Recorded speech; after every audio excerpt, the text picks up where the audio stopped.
Raft is built around a brilliantly simple concept. Start with nothing, alone on the open ocean, helpless to the whims of the world around you, and try to not just survive this situation, but learn how you can control it. Go from having nothing but a hook and a 2x2 slab to captaining a behemoth that dominates the waves. It's your standard survival game premise, but this time you're on a boat. Raft though is not your standard survival game, it's one of the best and most highly regarded. This video is going to explore the journey of Raft in a linear fashion, but it's going to do more than just outline the actual gameplay and events of the game. I want to dive into the mentality you have as a player with each new section, investigating how the game changes and evolves, and how this evolution makes you do the same. On top of this, I believe Raft is the best game I have ever played at managing the active and passive elements of gaming. So what do these two things mean? Well, active elements are what you do with your character and what decisions you make. In short, it's when what happens in the game is dictated by you. This is stuff like which items you collect with your hook or where you choose to move your character. Passive elements are the opposite and is when what happens to you is dictated by the choices made by the game, such as which items happen to float past the raft or determining the current of the sea and in turn where you actually go in the world. What makes Raft special is that both sides of this dichotomy are realized to the fullest capacity throughout the entire game. Yeah, simultaneously, but also consistently shifting between the two, with so much of the premise of the game being based around the player gaining control of the world. At first, you passively accept so much of what the game throws at you, but the more you play, the more you are able to exhibit agency over the various core mechanics of the game, and each time you think you've gained full control, the game hits you with something new, starting the process again, but in a different way than before, keeping the challenges fresh. While I'm going to detail the process of progressing in Raft, discussing the various stages you move through as you play, I'm also frequently going to refer back to this primary thesis, because it is genuinely so incredible that the game balances these two so effectively.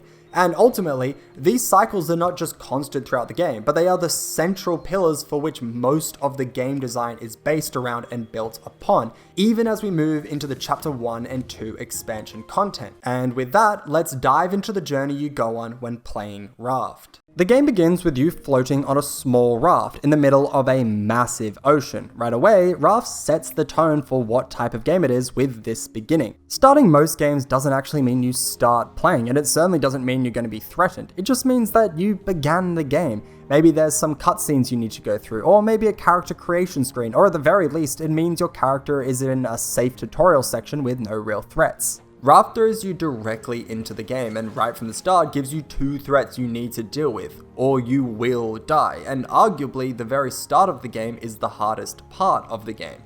The first threat you'll likely recognize immediately. It's your food and thirst meter. The second is the shark attacking your raft and taking chunks out of it, which you'll only realize once it happens for the first time, about 5 minutes in. These two threats together are actually more difficult to deal with than you might think, and force the player to be way more active from the start than you'd expect from a game like this. When I started playing, I had the mentality that the game would give me space and time to figure out the controls, work out the various menus, figure out what I needed to do, and it kind of does, but not really. The game also doesn't tell the player that these are threats and doesn't explain how to deal with them at all. There's no highlighted items or pop-ups that say, hey, use the hammer to make more platforms. You need to actively search for the answer, either by going through the menus and reading the descriptions that give you advice, or going online and finding the answer that way. Either way, the game requires you to figure out what you need to do, and doesn't let you rely on basic hold-your-hand game design, and I think Raft is all the better for it. So you're there floating along, you only have one item, the grappling hook, and there's a sea of faintly glowing items bouncing towards you.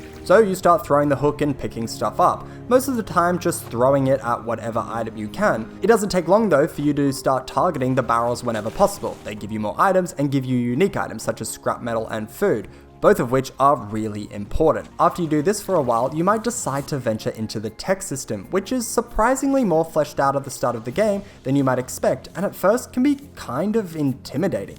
You're likely going to pick one thing you need to help keep you alive and start trying to build it.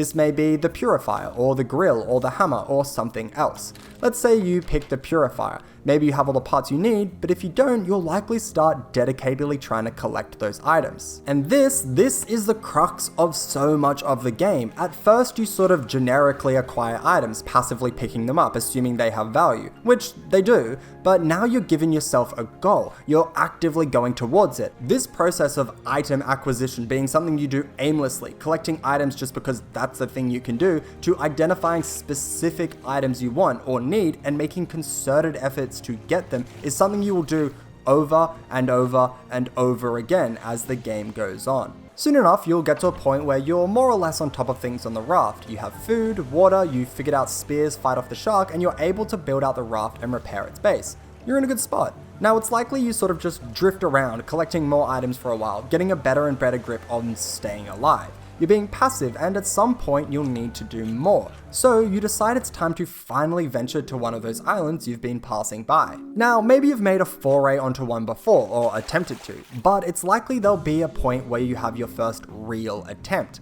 Unless you sort of wedge your raft into the island and get it stuck, which can happen, you're likely going to make yourself an anchor and go for it.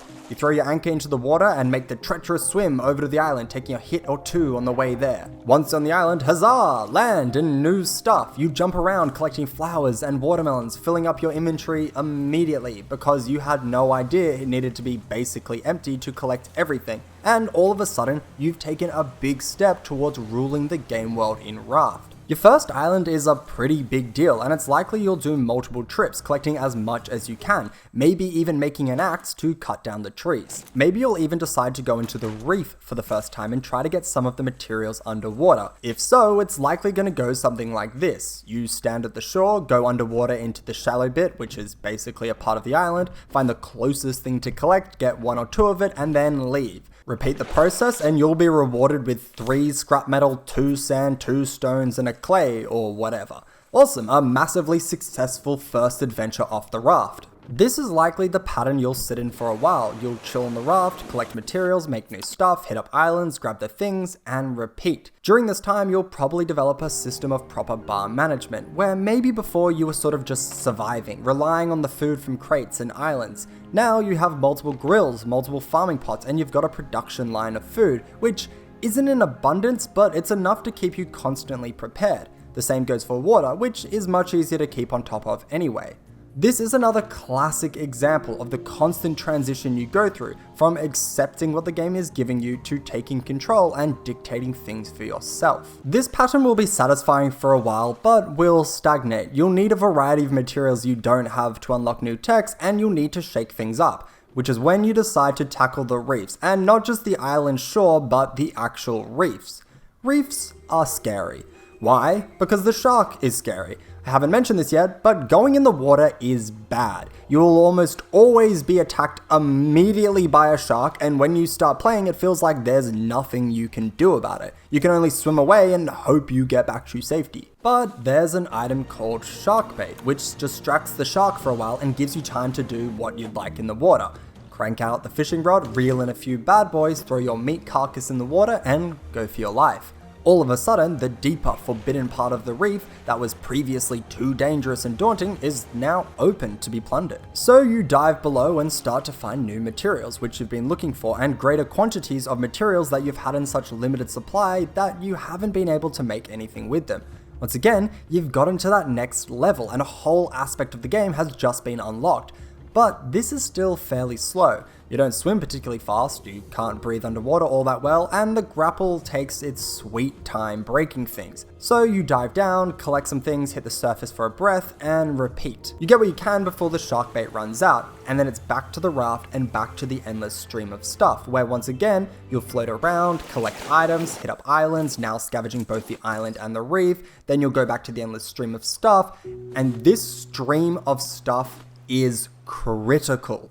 Raft is technically an open world game. Right from the beginning, you can theoretically go wherever you like, but no, not really, because as I said before, water bad. The shark's in the water, and the shark will kill you if you decide to go for a leisurely swim. Even if you just accidentally fall off the raft, sometimes it can be kind of tricky to get back on when you know you have limited time because of the impending death by shark, making it incredibly stressful. This is compounded by the fact that the raft is ever moving, so if you wanted to jump in the water to collect materials instead of throwing your hook, maybe because it just broke or maybe you just find it easier, then you're doing so at your own risk, especially if you jump off the back and slowly swim after it as it barely gets any closer. This means for much of the first part of the game, you have no real agency in your own movement. You can move around the raft, but that's not much. You can run around on the island as much as you want, but once you've collected everything, there's no real point in being there. And you can swim around reefs, but that's mostly limited by the shark bait timer. Either way, your movement in the world is highly limited, which is all surely gonna change once you unlock the sail. Bam! Instantly, you're a regular master and commander, taking the ocean by storm, no longer dictated by the currents of the sea, but dictated by your own personal desires. Right? Right? Well, no. The sail is useful, but for now its main use is letting you get right up close to the islands and the debris things I haven't mentioned, instead of parking however far away you were and swimming the rest. The reason for this is the endless stream of stuff. You want to be in the endless stream of stuff as much as possible. You kind of always need wood and plastic and palm leaves / rope for building most items, including expanding your raft, and a steady stream of these materials is really useful. This is all made all the more true by the unquestionable best item in the game, the collection net. When I first saw this item, it was a revelation, and I knew I needed to surround my raft with them. The collection net does exactly as it suggests. It collects items that pass over it. This is one of the unique times in the game where you turn an active experience of throwing the hook to get items, something that you've been doing constantly up until this point, and makes it a passive one. Having a bunch of collection nets around your raft changes the way you play, because it means that before, standing around and doing nothing was always a bad thing. Your bars were going down, so you were closer to dying, and you were missing out on materials passing by, and maybe the shark was destroying your raft, or seagulls were eating your crops. This is all enabled because of the game's lack of a pause system. If you are playing Raft, then you are playing Raft. Going into the menu doesn't stop the game, neither does opening the tech tree or a chest or anything at all. The only way for time to stop in Raft is to leave the game. This completely adds to the feeling of needing to be constantly active, because there is no way in this game to be inactive. If the game is running, then you will need to play, or you will eventually die from thirst and hunger. The lack of pausing is a major reason Raft so uniquely balances the active and passive modes of gaming, because it straight up doesn't have the third dark mode, inactive. Let's look at a game like Fallout New Vegas with survival mode turned on.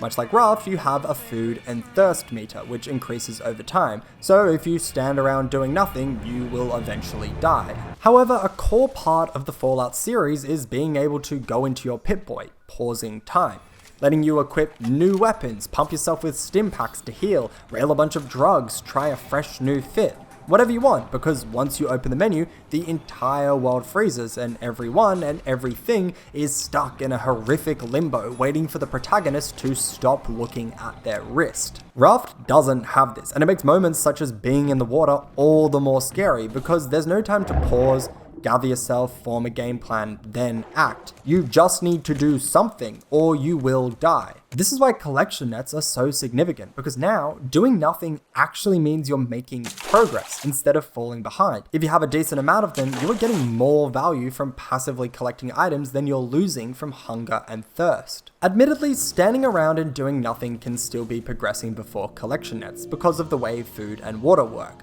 Cooking food and purifying water takes time. Once you put a potato on the grill, you just need to wait for it to cook. Then you'll be able to eat it. Of course, you can eat things raw, but you recover more food from cooked things, so it's likely you'll always cook things. When you combine collection nets and food/water production together, you end up having a system where you can spend a large portion of the game making progress, even when you're not actively playing. This is huge and frees up so much of your time. Before, you'd often be focused on throwing your hook, or at the very least have in the back of your mind that you should be looking out for materials you need, as well as getting any barrels.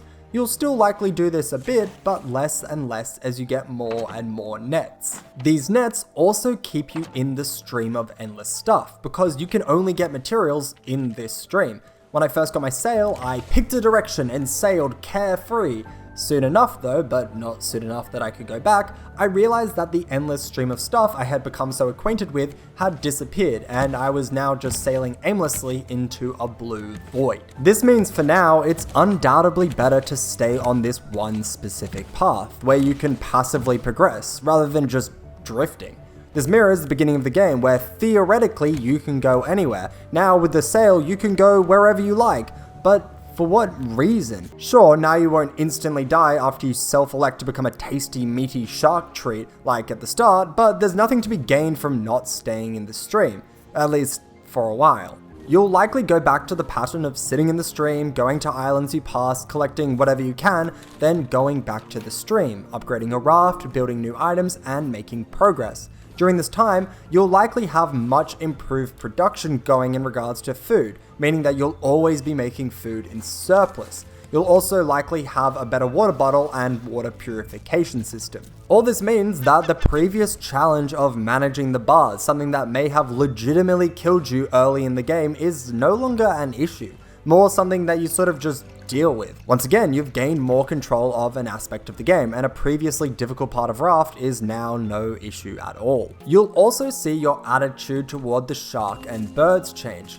The shark is an ever-looming threat and still something to be wary of, but on the raft you'll go from being frustrated by its attack to understanding the routine and actively seeking them out and killing them. One, so they don't destroy the raft, but also because their meat is super useful. You'll also start to anticipate when they'll attack, because shark attacks are on a timer, and you'll get that feeling of, oh, it hasn't attacked in a while, it'll probably come soon. Then it'll just beeline towards the raft and you'll know it's about to start chomping. This applies to how you tackle reefs. Over time, you kind of learn the shark's patterns and you learn how to avoid the shark for extended periods of time, either by going to the other side of the island or by semi-hiding in the water. This lets you acquire a lot more items from reefs without having to throw shark bait. You'll also learn how many hits you can take and will develop some ways to dodge the shark and even protect yourself, allowing you to push the limits of being in the water. Before, the water was dark and scary and almost always a death trap, but you gain a greater sense of control and the feeling of fear is stripped away just a little. Now, it doesn't go away fully, you know that you're on borrowed time, and if you're too reckless, you can be caught too far from the raft and you'll die. But slowly you will feel like the water is more and more your domain. Similarly, at first birds are really annoying because they eat your food. This isn't too much to deal with if you're on a small raft, as you just run at them and they leave. But if you're on an island doing something or on a big raft and not paying attention, you can guarantee you'll lose crops. Same thing goes with the shark eating your raft. However, you can get a scarecrow to give you more time to deal with them, or even make a bird's nest to accommodate them. Furthermore, you'll just stop randomly running at them, perhaps haphazardly flailing a spear as you go, and instead, you'll start actively hunting them for their meat and feathers. These two animals, which start as genuine threats that are frustrating to deal with, are still that to a degree always, but much less so, even to the point when seeing them can be good because it means you can kill them and get resources from them. As always, you've gone from passively accepting what the game is throwing at you to actively engaging with it and taking control. This cycle will go on for a while, and the feeling of collecting all the resources is amazing. But just as always, this satisfying and fulfilling process will become boring and stale, and you'll need something new. You'll need to up your game and be active again. This is in large part due to the fact that in time, you'll actually be collecting way more resources than you need, and simply managing them becomes annoying. At this point, I had chests filled with wood, plastic, rope, stone, feathers, and I couldn't even be bothered to keep collecting them because it just meant more inventory management. More than just this, while I realized that while I still needed some metal, copper, and seaweed for various things, it had been a while since I'd found new materials, and I recognized that I needed to, once again, much more actively start hunting them down because there wasn't anything new I could research or build that I hadn't already. This is where the antenna and receiver come into play. These items let you identify where notable locations are, these being story-based locations and large islands. The first of which you can't find without the receiver, and the second you can't find until you clear the radio tower. After making the antennas and receiver, the once big vast ocean which you hadn't wanted to sail aimlessly through before no longer is daunting and too big. The need to stay in the stream of stuff is mostly gone because you don't really need anything from it, and if you do, you can just sit in another one for 10 minutes when you find it again and you'll be good. These two items let you give yourself direction in a way you couldn't before. The paddle, and to a large degree the sail, are useful for letting you get to small islands and floating debris that weren't immediately in your path before, but they still very much rely on you naturally floating past or near these places. Going to the receiver and gunning for a blue dot, i.e. story-based place, or a green dot, i.e. a large island, changes the way you think about the world.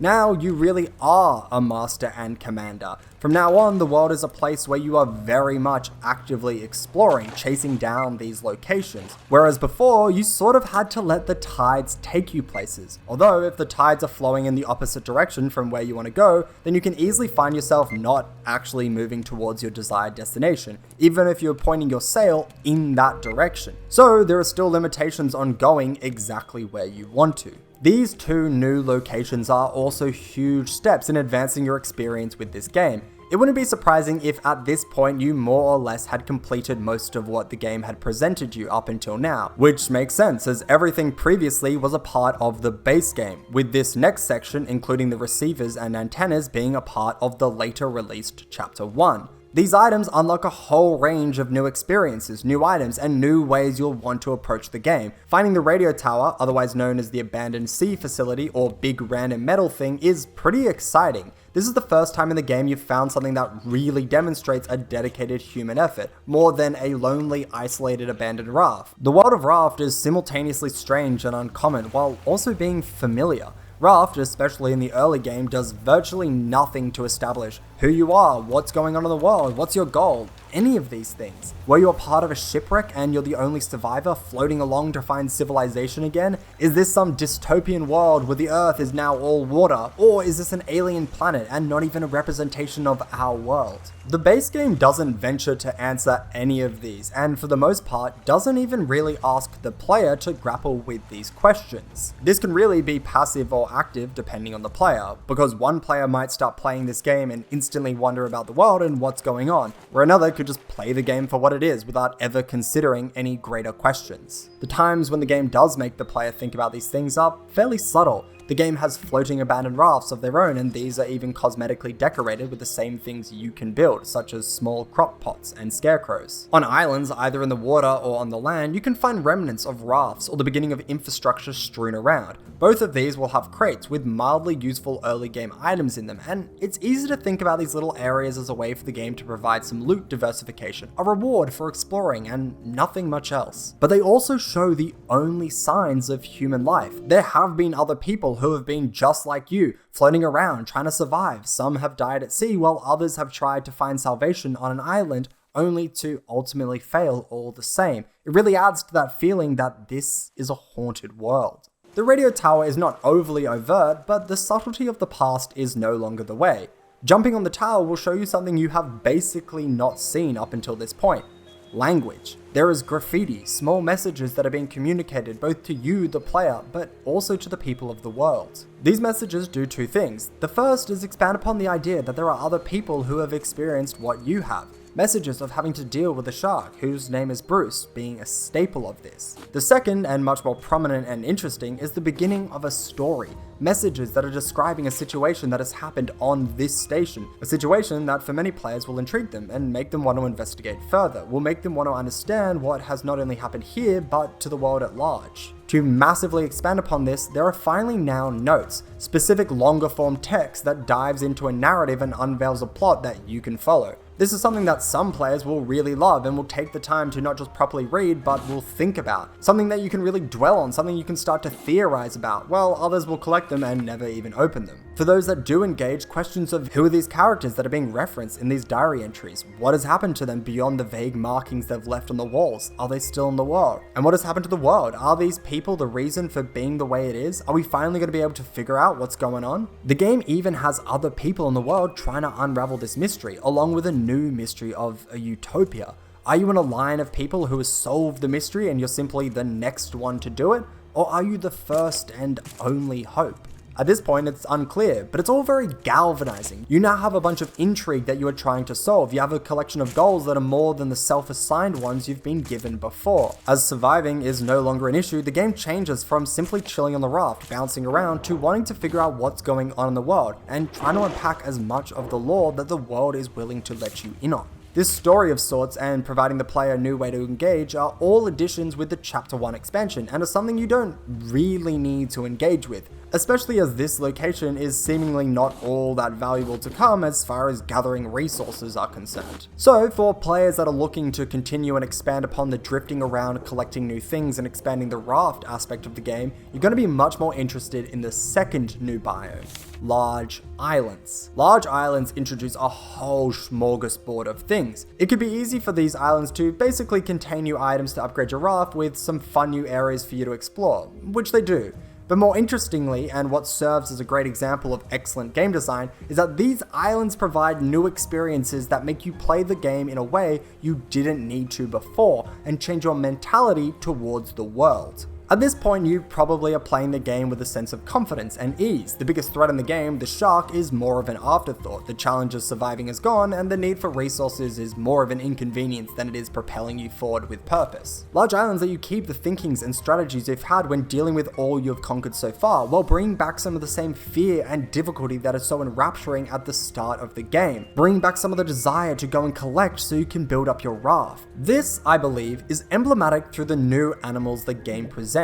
The base game has two foes, birds and sharks. Birds don't even attack you, and sharks at this point are pretty easy to deal with. All they really do is prevent you from collecting materials directly beneath your boat, but you can just move your raft or not worry about it. So you're mining in the water around a large island and you're out of the shark's 31-meter radius, so you're safe, whacking away at clay or whatever, when all of a sudden, an explosion. Oh shit, you're poisoned. Poison puffers are sneaky, they're weirdly hard to identify, and you'll often just find yourself ambushed by them when you thought you were safe. The first time this happens to you is terrible, because this is a new status condition for Raft. Obviously, everyone knows what it's like to be poisoned in a video game, but you have no idea where on the poison potency spectrum these creatures sit. Are you straight up about to die? Do you need to have crafted an anti-poison potion that can only be crafted with materials found on large islands? Or is it going to fade away in a little bit and you'll be okay? Eventually it does fade, but now there's more to deal with in the water than just the shark, which is easy to stay away from. You need to be alert and diligent when swimming around collecting things, making sure to clear areas before you go into them. You'll also find that the spear doesn't seem to do much, if anything at all, and you'll likely get a few stabs in before it eventually explodes. So you'll find you can't really kill it. The best you can pull off is swimming close, letting it get into its explosion animation, then swimming away without taking damage. A process which reaps no rewards.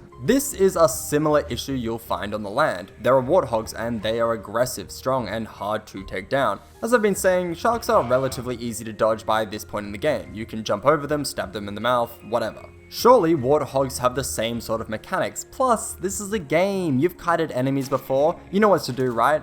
Probably not. Warthogs are basically impossible to strafe. If your tactic is to let the warthog charge you, then just niffily step to the side with a well-timed dodge, then you'll find your screen a mess as it drags you backwards. It's just not a consistent strategy. Being in an open area against a warthog is usually a death sentence, because the closer you are, the more likely it will hit you. But you need to be close to hit it with a spear, and in the war of attrition of spear damage versus taking charges, the warthog will almost always win. Now, warthogs aren't particularly difficult, and you'll probably realize fairly quickly you need to hide behind a rock or a tree or something, have it charge past or run into your protection, then you can hit it before you hide again. You may even be able to beat it the first time you encounter one, but it's likely you'll have a lot of trouble, or at the very least just run away before it even kills you. Either way, this is a new challenge and you now have to approach the game differently. This is even more true in regards to the flying death beasts that track you around the island and drop rocks on you. Running around collecting stuff on the island is now dangerous. On small islands, there's no issues on the land, and it's one of the few spots of respites you get in the early game. Now, simply existing on the island is tough. This is made all the more worse by how hard it is to track a screecher above you and predict when it'll drop the rock, which even if you can do, may not help because the hitbox is huge, and if you feel like you dodged it, there's a sizable chance you are wrong and a fool and you're going to take damage. Screechers at this point, unlike warthog or poison puffers, are just bosses that you don't really know how to face, and you just kind of have to accept that they'll be there on the island with you, seeking you out and trying to kill you. These three new enemies are just that, enemies. They are actual creatures which you need to strategize around and think about how you are going to deal with them, and they force you to make an item which it's likely you've never made before. a bow. There is basically no point using a bow against birds or sharks. Sure, a bird might be good for hitting birds while they're more or less still eating your crops, and a bow may help get a shark if you're semi-far away while it nibbles on your boat, but honestly, it's so much easier just to approach both of these creatures with a spear. Stab the bird no problem, and 2 quick jabs on a shark with a metal spear will send it packing. Easy. These new enemies are meant to be killed with bows. How can you kill the slow-moving fish of death that'll explode when you're too close? Sit back and shoot it with a bow. Kablamo, it's done. How can you kill the train of destruction that will headbutt you into oblivion? Hide behind cover and take pop shots at it from afar, making sure to dodge its rampages, then hitting it when it's still, all the while maintaining distance. And how do you kill the flying dropper of rocks? Well, for now it's likely you don't even bother, and Screecher killing remains a dream. These enemies are unique challenges that make the game more fun and difficult, but what I love about them most is they make the player grow and change the way you approach the game. Now, I'm sure you can just brute force your way to victory still using the spear as you have been, but to me, these enemies have been actively designed the way they are to force the player to evolve. You are meant to use the bows, you're meant to change your tactics when attacking these creatures, you're meant to recognize that the admittedly fairly routine and borderline passive song and dance of walking up to a shark and clicking on it with the right item as it does no damage to you isn't going to work the same way. This is something that we'll start to see more as we talk about all the content in chapters 1 and 2. So much of this game is about getting control over certain elements as well as turning passive elements into active ones, and it's clear that as the game gets new content, the designers are specifically continuing this trajectory, including new content and new challenges that let you be active in new ways. You're no longer just floating from island to island collecting materials, you're seeking out locations to solve a mystery and unravel a plot. You no longer just stab enemies that don't fight back, you have to plan your approaches and for the first time, get into something you can call combat. This added level of activeness is awesome, and it's the way you can keep a game like Raft new, fresh, and fun, and prove something that is clear from when you start playing.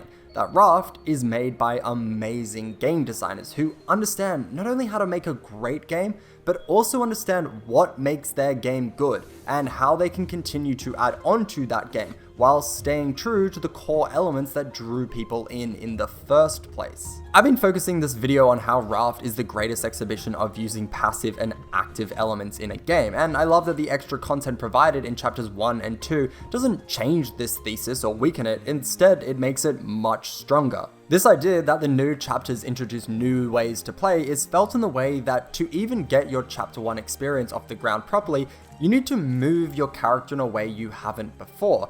Moving your character in Raft has a fun feel to it and leads into the video gamingness of movement in that it's not particularly realistic, but kind of makes sense in the game world. For example, you can jump out of the water entirely. Also, you can do the type of jumps where you just shunt yourself against an object, then jump a bunch and you can get places you otherwise couldn't, like jumping against the island's walls to move around the side of it, or jumping onto small ledges on your raft so you can get to higher places directly above you. While you can do this stuff, the game never really makes you. Most of the movement in Raft is incredibly simple. The most extreme it ever gets is running up this fallen tree on a small island to get to the next level, and maybe making some jumps to harvest flowers, all of which is easy enough. So I find it ever so interesting that to get to the top of the radio tower, which is required to unfurl the plot and begin the story elements brought into the game in chapter 1, you need to go through a kind of parkour gauntlet to reach the radio tower's peak. For the first time, you need to take time to look around the terrain and figure out how to get to the next portion of it. You need to time your jumps correctly so you can ascend up the tower. It takes investigation and some skill, something the game hasn't required at any point. I love that Raft does this, and to me, it's the game blatantly saying, in order to succeed in this new chapter, you're required to play in a way you haven't before. While it introduces the need for more parkour, it also has the player do something they've never needed to before. Crouch. On each large island there's a small gap which leads to a cave. In this cave there's dirt, which you can't really get anywhere else. To get into this cave, you need to crouch. I'm not sure if before this point I had ever crouched when playing Raft. It's never been relevant and there's no real advantageous reason to do it at any other point. Yeah, it's a game, so when I saw this small gap, my brain instantly knew that this was a crouch gap, and if I crouch walked through it, I'd get loot, which I did. But I'm sure there's some people who needed to literally go into their settings menu and look at the controls to see what key crouch was bound to. I have never played a single game, nor have I even heard of a game which, as expansion content, DLC, they have introduced crouching into the game. Like, the need to crouch is literally a feature of the Chapter 1 expansion, and that honestly blows my mind. You can watch the game evolve and then feel how it makes you grow too. Becoming a parkour legend and a crouchy McCrouchington is the way the game makes you literally move different. But the design of the large islands change the way you think about the water, and in turn, make you change your movement off that. Collecting items in the water is something you'll be doing with ease at this point, and you'll have begun to develop a sense of resolve and safety when swimming some distances away from the raft. Sure, the puffers are annoying and a threat, but like all enemies, soon enough you learn the techniques to deal with them and you're back to being golden. This sense of security is especially true, since the large islands mean that you are often swimming a long distance away from your raft, and you know that you are completely safe from the shark. So you can become much more exploratory with your swimming. The game encourages this by starting to put new loot and items way further down than it ever has before. On small islands, you'll go from mainly focusing on the reefs to realizing that the rarest and most useful materials, copper and metal, are scattered around the very edge of the island's boundaries, so you will have already begun the practice of swimming to the further out parts of the island to collect these. Once again, the game is completely in sync with the psyche of the player and is aware you will instinctively do this when you reach a large island, so it expands out these areas and entices you to start swimming even further away from the safety of the island or raft, and even further beneath the surface of the water than you have ever done before. This new level of adventurousness with swimming borderline forces you to adopt the use of items you may have foregone before, flippers and an oxygen bottle. Sure, they have their uses on small islands and you may have been using them, but they aren't needed. Now though, to properly excavate these areas, you'll actually need to equip them. Further than just this, in the same way you are actively following the receiver to go from point to point in the world, you'll start becoming much more active in your exploration of the island's waters. I spent quite a bit of time seeing how far down I could swim, or seeing what it was like to swim down far away from the island. I was curious to see if there was any super secret treasure or materials that could be found, and while there wasn't, I hadn't had that level of exploration at any point previously when playing. Chapter 1 doesn't just make you rethink movement, exploring, and enemies, it also provides you something that you haven't encountered before: friendly animals. On large islands, you can find goats, llamas, and chickens, aka cluckers, all of which sort of just bounce around the island. It becomes pretty clear that these aren't aggressors and aren't going to attack you. Despite this, you may still attack them, because why not? They might have some useful loot, and if you've looked at the research bench, you would have seen some new items, which these animals probably have. Although attacking them is much harder in practice than it is in theory. Raft's combat system is kind of janky, and the hitboxes for creatures is less intuitive than it could be. This works within the context of the game. The difficulty of stabbing creatures makes fighting them actually risky, and killing them more satisfying. However, when this combat is combined with the jumpy nature of these animals, it means stabbing them or shooting them with arrows is legitimately a tough task. This is the first indication, aside from them being friendly, that you aren't actually supposed to kill these animals. The second, much more prominent indication is that even if you do manage to end one of these innocent creatures' lives, the game doesn't reward you. The animals don't drop anything, there's no loot to be gained. The game is literally telling you, don't kill these animals, there's no point. And this goes against not just Ralph's logic, but most gaming logic. If you kill something, then it drops loot. I love this design choice because it's a subtle way of the game telling you that these animals function differently. The resources provided by these animals aren't acquired through killing like all the other ones. No, these animals need something different, and that is to be captured. The game introduces 3 different animals which you can capture using a net, then carry back onto your raft. You create little pens for them, and periodically you are able to get materials from them. Materials that are really useful for making new items. Having these animals is fun, and the game makes them fairly low effort to take care of. All you have to do is water these dirt patches, so they're not a nuisance to keep, especially since the 12.01 update made them only stop producing products when they starve, i.e. don't have water, rather than having them die. The need to house animals also provides the player with something I haven't really talked about yet: a need to build out the raft. The building of the actual raft is a huge part of the game, as you might expect, and doing so for many follows the exact same sort of trajectory as so many of the other elements in the game. In that, I often built in large bursts, focusing on building out specific sections or making little areas and then not upgrading it at all for large portions of time. There are two main reasons I found myself building like this. The first major reason was it took time to acquire enough materials, and the second reason was that I was waiting for a need to place new items. At the beginning of the game, you'll get to a point where you have a bed, some crock pots, grills, water stations, chests, and you're able to survive effectively. This is likely where you'll chill for a bit on your building operation.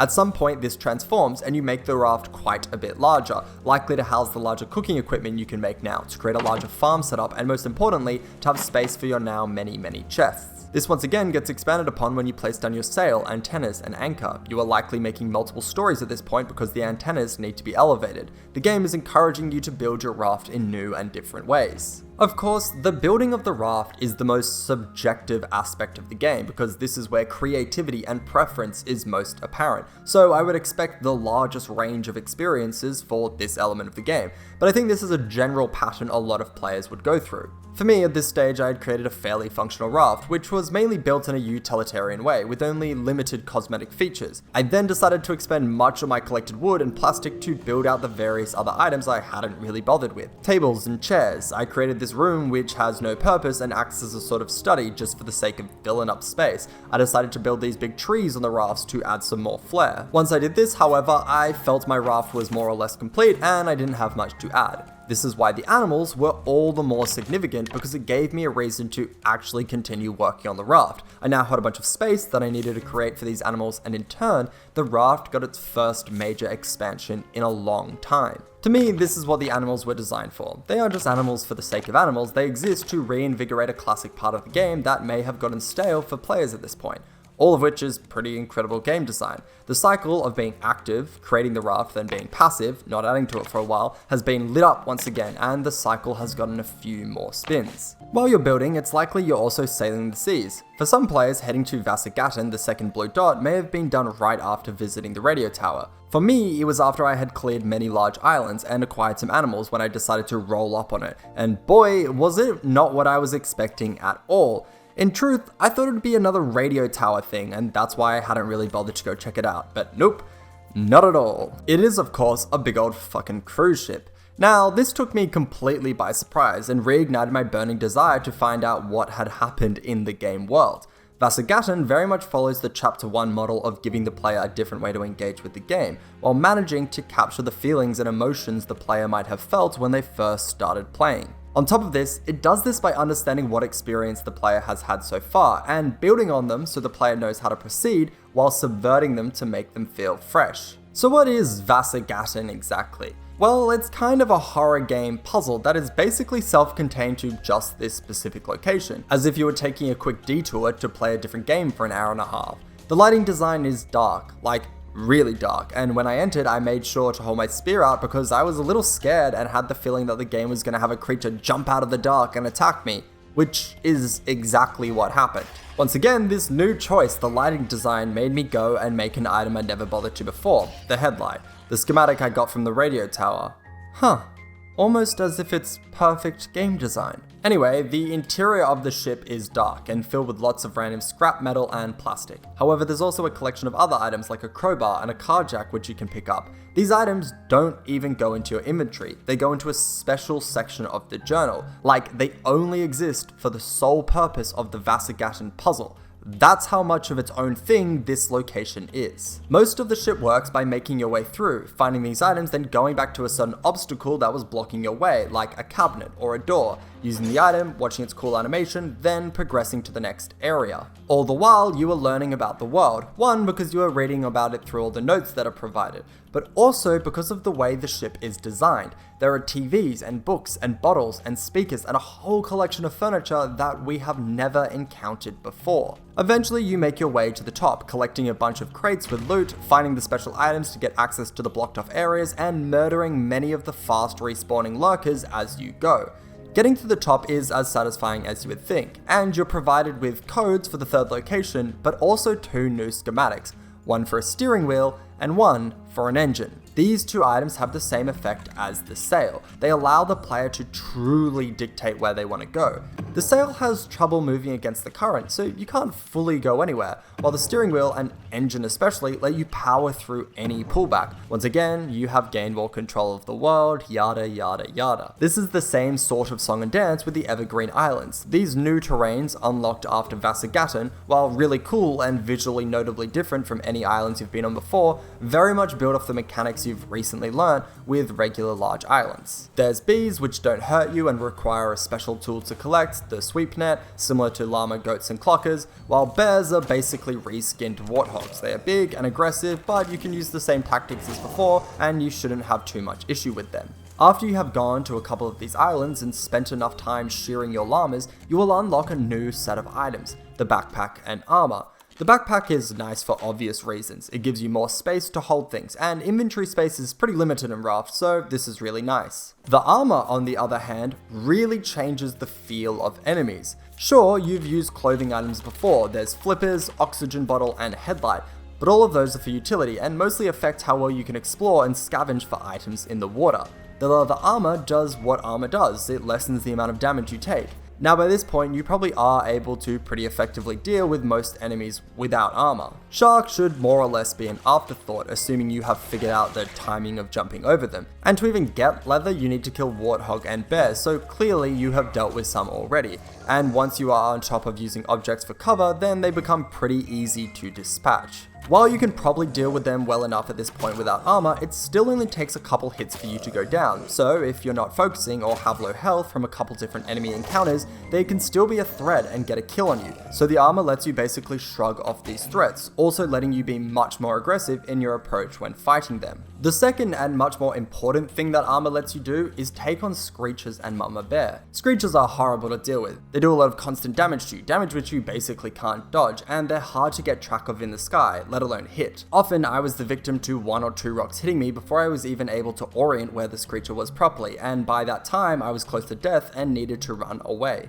Whilst screechers stay difficult to kill, armor gives you the feeling that you can stand up to them. The damage reduction is huge and means that you can tank many more hits. From there, it just becomes a process of getting into a good position on the island, firing some well-placed arrows, and the screechers are done. Mama Bear is a little different and acts as an end of Chapter 1 boss battle. She's by far the hardest enemy in the game. By the numbers, she has 750 health and does 50 damage per swipe, compared to a regular bear, the next hardest enemy, which only has 100 health and does maximum 20 damage. When going against her, she takes 50 metal arrows to kill on normal difficulty, while being able to kill you in 2 hits without armor. The armor then becomes crucial because it gives you a little more leeway for error. Mama Bear also moves differently from other enemies. Bears are way easier to kill than they should be. You basically just walk backwards from them, shooting them with arrows. They usually go into their standing attack animation, which if you're walking backwards is really easy to dodge. Mama Bear is fast, her attacks are near impossible to dodge, and notably, she has this berry basket which she frequently goes back to, rather than just fighting forever. So beating her is much more about being patient and smart than anything else. I more or less just shot her from this one specific spot, then I backed off the cliff, dropped down to where she wouldn't follow, and instead she'd go back to the basket.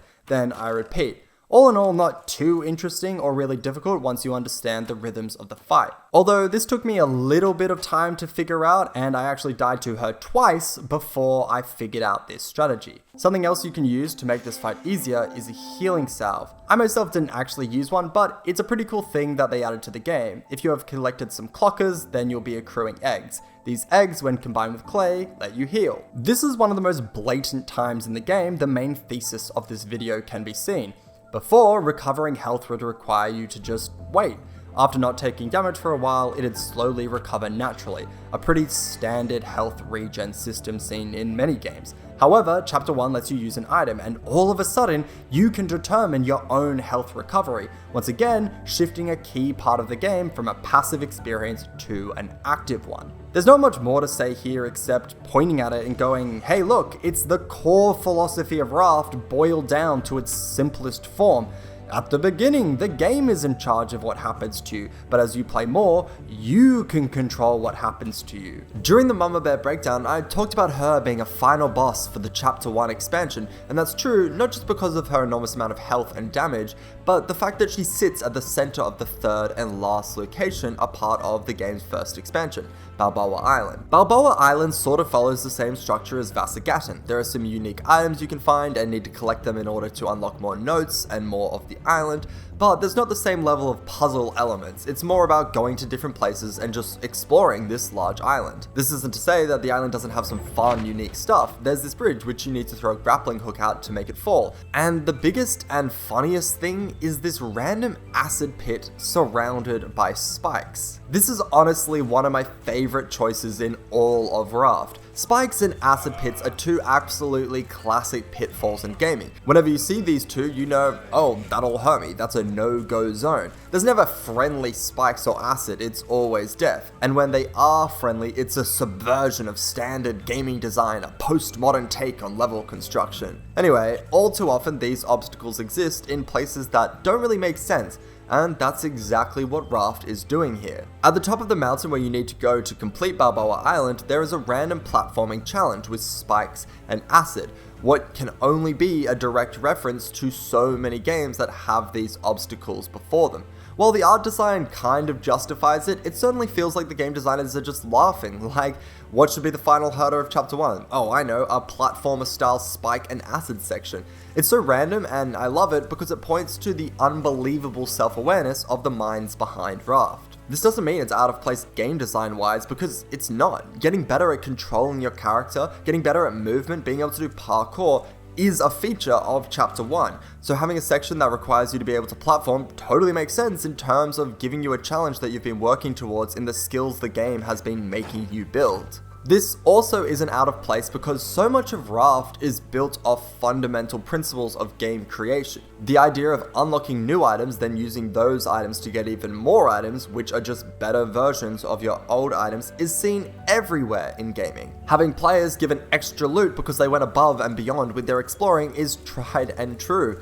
Even the premise of having an enemy, in this case the shark, kill the player if they stray too far away from the intended play area, i.e. the raft, is something we've been seeing in games for decades. So when Raft decides to have a final boss or an acid and spike platforming section, it makes sense because those are homages to classic game design, the same sort of design Raft has been using constantly throughout the game. It's almost like the designers have these additions simply because they are analogous references to their own game's design principles. And whether you recognize this or not, that's why these possibly aberrant challenges so seamlessly integrate into the game. More than just mechanics, Bilbao Island really activated my fan theory side. When I read that name, I immediately thought of the Spanish city of Bilbao, which is located in the Basque region, well known for its mountainous terrain. What I started theorizing that this island is less island and more of a mountainous peak, meaning that the world has flooded and the only areas of land are those of the highest altitude, something that the game has alluded to or even made clear through the notes. While the names are slightly different, Bilbao versus Bilbao, but name changes are pretty common in dystopian worlds, and this is what I've chosen to believe as a fan.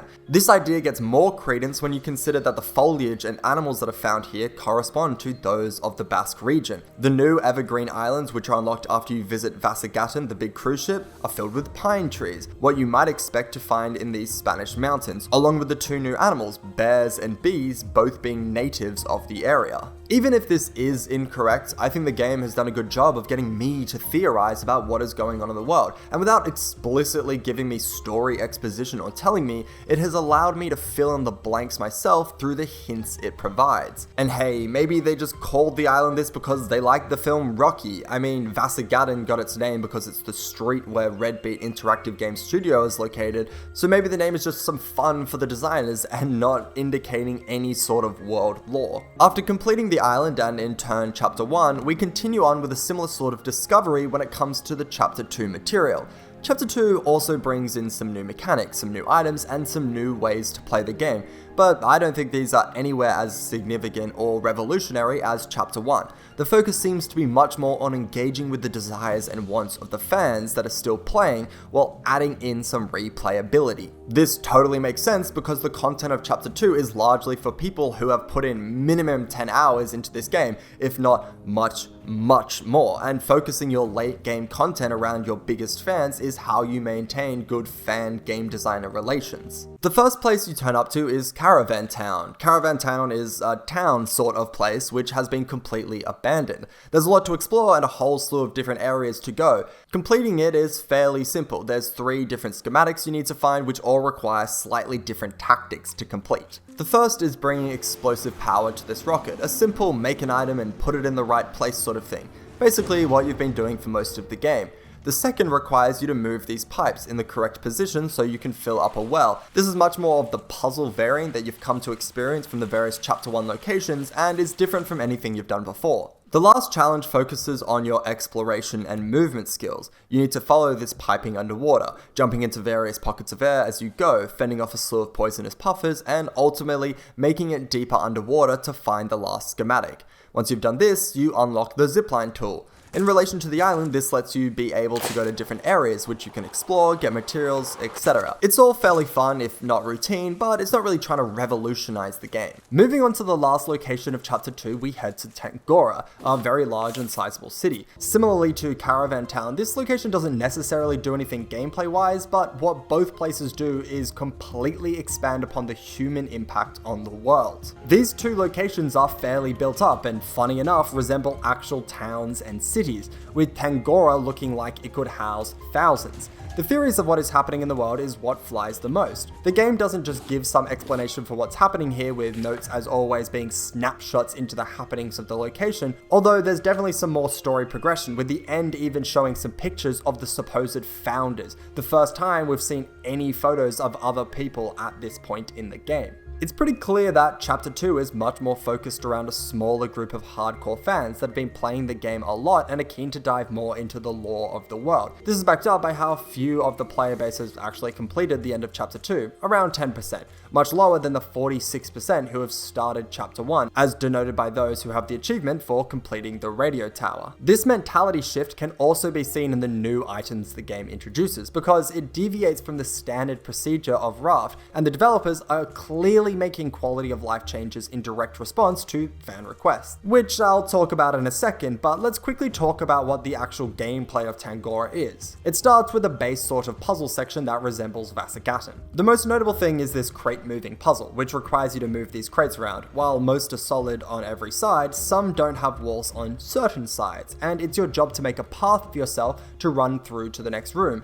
It is just another puzzle, but it's the most robust singular puzzle the game has provided so far, and I had a good time trying to figure it out. Once completed, you make your way through the rest of the base. It floods, you collect some fruit, bringing some food diversity into the game, and you finally get into the main city. The city is filled with tall apartment blocks, which you can go into, and they have some mildly useful loot. They also have tokens, which can be used to buy items from these vending machines. Some of the items you can already create, but much more interestingly, they can be used to get unique decorative items, such as a stereo, a bunch of pictures, and a grand piano. The process of collecting the loot and scouring the building is what you did at Caravan Town, and resembles what you do when you go to islands, so it's not crazy new.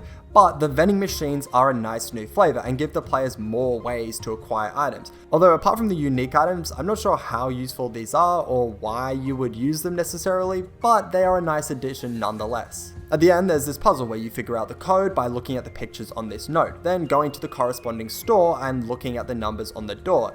Boop that into the thing you need to boop it into, it explodes, you go to the top of the city, launching a circle pad. This pad has the water tank schematic, a note that explains that the city was a failed experiment by some scientists. It also describes what it calls rafters, which is I guess what you are, and how they attacked the city trying to be let in. You also get the new coordinates for another location, but that's Chapter 3 content, meaning this is the end of the story for now. Caravan Town and Tangora are pretty interesting and fun, but certainly not incredible by any stretch. That doesn't mean Chapter 2 isn't good, because it is. But what makes it good is the new items that are unlocked, and how these items let you continue to flesh out your raft.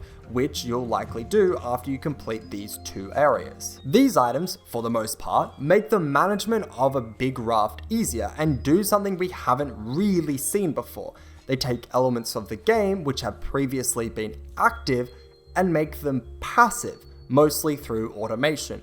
While there has been a little bit of this in Chapter 1, it really amps up in Chapter 2. The game introduces water and fuel pipes, which allow players to basically make working systems that function with very little input. The biggest and noticeable example is how it changes farming. While sprinklers already existed, the game added an electric purifier which gathers water automatically. No longer do you need to fill up a purifier with salt water. If you connect this purifier to the sprinklers, which you had to laboriously replenish before, you can have a semi-self-sufficient farm. The purifier is powered by a battery though, which before would go to empty and then would be useless, forcing the player to find more materials. Now, there's a battery charger, the most requested item in the game. So if you just make a couple batteries, you can always rotate these easy enough. So it more just becomes a process of making sure you're rotating fully charged batteries in and out. And they don't really require to be changed all that often anyway. Although to recharge the batteries, that requires biofuel, which you can also sort of automate. Sure, you need to fill up these bins with raw materials, but you can connect these bins with pipes to a variety of different objects so they get fuel whenever they need them. One example is with the engines. Before you had to put fuel into them individually, but now you can connect your engines with pipes to one single fuel tank, and they'll give themselves the fuel whenever they run out. While certain tasks like cooking and smelting still function with the same plank fuel system, it's pretty clear the game is heading in a new direction. The game wants to let the player build larger and more efficient rafts, where, as always, the player gets more and more control. There is no place that this is more clearly seen than with the aforementioned grand piano. The piano is more than just a nice decorative piece. You are actually able to play the piano, which is always cool. The game even has a guide on how to play a song, the main theme song of the game, the song you hear when you first load up the game. Now, I couldn't actually get it to sound the same because I lacked the ability, but theoretically the game is literally giving you a way to interact and be active in a process which most games never even think of letting players affect: the background music. The music you've been hearing all game is now a song you can play with an in-game item. The transition of control doesn't ever become more pronounced than that. This development isn't surprising. The whole game is about giving players control, and as someone who has played 80 plus hours, I can tell you that these changes are great, and certainly the sort of thing I am looking for. They make your raft and the game feel less finicky and tedious to deal with, ultimately letting you focus on the more fun parts of the game, like building up your raft and going to various islands and collecting stuff. It's fascinating to me the change of character that Raft goes through with Chapter 2. The whole game has been based on players slowly becoming active towards elements they were previously passive to. Don't suffer through the night, make a bed and skip it. Don't rely on random food drops from barrels, make a farm. Don't let the shark attack your raft, kill it. Don't just drift around the ocean, forge your own path, and on and on and on. Now with Chapter 2, we are seeing the pendulum swing back. The late game is finally becoming about having elements that have always been active and making them passive. And it's a great new look for the game, and it'll be cool to see where it leads to in Chapter 3. Overall, Raft is an incredibly made game. Yeah, it's really fun, and the art style is vibrant and engaging, and the core concept is captivating. But the way this game has this constant through line, this oscillation between passive and active, is to me what sets it apart. The game is consistently, and without a doubt knowingly, choosing to have the player gain control over the game, getting more and more power to dictate their own experience. But this isn't a linear, gradual increase. No, the game is constantly pulling you back to a feeling of passivity, constantly pulling you into a state where the game feels in control again, and once again, makes you learn new techniques, makes you find and create new items, and once again, makes you reconquer its design. And the fact that every time there's a new twist, every time it feels different, every time it feels exciting, is an absolute credit to the way the game is rationalized and realized by the developers, and why I fully believe this game has the greatest grasp on using passive and active elements to dictate a player's experience with a game. I love this game, and I'm really keen for Chapter 3, and I'll make a small update on how Chapter 3 adds to this thesis, because I'm curious to see how the world of Raft, both in story and in game design, ascends with future editions. Thanks for watching the video. I started making this video with only 20 hours in the game, and over the course of its creation played an extra 60. You can even see at the first large island I started getting achievements because it was all new experiences to me from that point onwards. And during this time I ended up becoming totally enticed by how good the game design actually was, and I became way more of a fan than I ever anticipated I ever would be. Anyway, that's it. Thanks for watching again, and I'll see you in the next one.